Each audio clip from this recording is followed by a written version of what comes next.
ازيكم يا اخوات، عاملين ايه؟ يا رب تكون دايما بخير. فيديو النهارده جايب لك سلسله جديده، وهي سلسله الطريق للاحتراف. في السلسله دي هنقدم شويه برامج هيساعدوك على انك تحترف في لعبه بيس موبايل في اسرع وقت، وهيساعدوك انك تشحن كوينز مجانا. يعني شويه تطبيقات الصراحه من الاخر، والتطبيقات دي جامده جدا جدا وهتفيدك في كل حاجه. يعني في معانا تطبيق تسريبات، وفي معانا تطبيق اللي هو حل اللاج اللي هو هنشرح عنه النهارده. وفيديو النهارده عن شرح اللاج، حل اللاج بتاع اللعبه لو انت اللعبه عندك بتقطع او بتلايج عندك، او يعني مش فيهاش سرعه وكده. يعني جبت لك تطبيق النهارده، تطبيق جامد جدا جدا جدا، وهتلاقيني سايب لك الرابط بتاعه فوق الكومنت او في الوصف بتاع الفيديو عشان تحمله. هو مش موجود على المتجر، لازم تدوس على الرابط اللي انا سايبه لك فوق الكومنت او في الوصف بتاع الفيديو، وهينقلك على طول على التطبيق على طول هناك.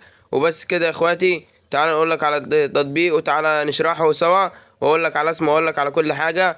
فمن غير لك كتير، ما تنساش لو عجبك الفيديو تدعمنا بلايك واشتراك، وتصلي على النبي محمد عليه افضل الصلاه والسلام، وتشير الفيديو بين كل اصحابك واخواتك. وبس كده، تعال نشرح التطبيق. اوكي يا اخواتي، بعد ما تحمل التطبيق هيظهر لك الواجهه وتدخل على تظهر لك الواجهه دي. اوكي، تعال نشرح الواجهه دي بالتفاصيل. اوكي يا اخواتي، اللي فوق على الشمال ده اللي هو البنج، او بيقول لك البنج بتاع التليفون كام، بتاع الالعاب اللي هيبقى عندك. مثلا لو عايز تعرف لو انت بتلعب ببجي او كده، يعني هيقول لك البنج عندك كام. تمام. واللي هي الاي اي دي اللي هو بيقول لك مثلا الاي اي متصل او لا، لو انت متصل بالانترنت بيعرفك يعني الاي متصل ولا لا.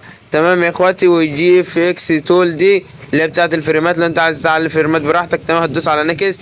تمام، هتخليها 90 فريم، 120، 144 فريم، بس ده يعني يعتبر على حسب اداء جهازك، فاهم؟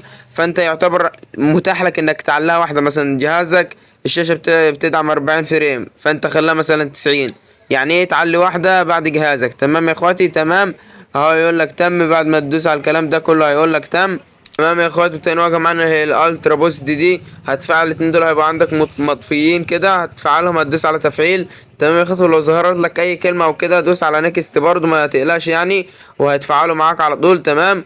وعلشان تشغل البرنامج، يعني عشان تخليه يسرع الالعاب، تمام يا اخواتي، شايف المربع الاحمر ده، الكلمه المكتوبه جواه اللي هي الاكتيفيتي 4 اكس جيم سبيس ده، هتدوس عليها. المربع اللي قدامكم ده يا اخواتي هو ده اللي بيفعل اللعبه عشان تسرع اللعبه. يعني هتدوس عليه، هتدوس على المربع ده، اهو بيقول لك جري التفعيل، اهو بيفعل الحاجات اللي هي ايه. بيقول لك مثلا بوست جيم تو ماكس بروف مش عارف ايه، واكتيفيتي فور اكس جيم سبيس، يعني هو بيقول لك ايه، مثلا بيسرع الحاجه دي وبيسرع الحاجه دي، بيسرع فريمات وبيسرع معدل الشاشه وبيسرع كده يعني. والالترا بوكس. اوكي يا اخوات، اوكي يا اخوات، وبكده كنت قلت لك على تطبيق حل مشكله اللاج والتقطيع في لعبه بيس 2024. فما تنساش لو عجبك الفيديو تدعمنا بلايك واشتراك، وتصلي على النبي محمد عليه افضل الصلاه والسلام، وتنزل تحمل التطبيق من تحت، يعني هتلاقيني سايبه لك هناك.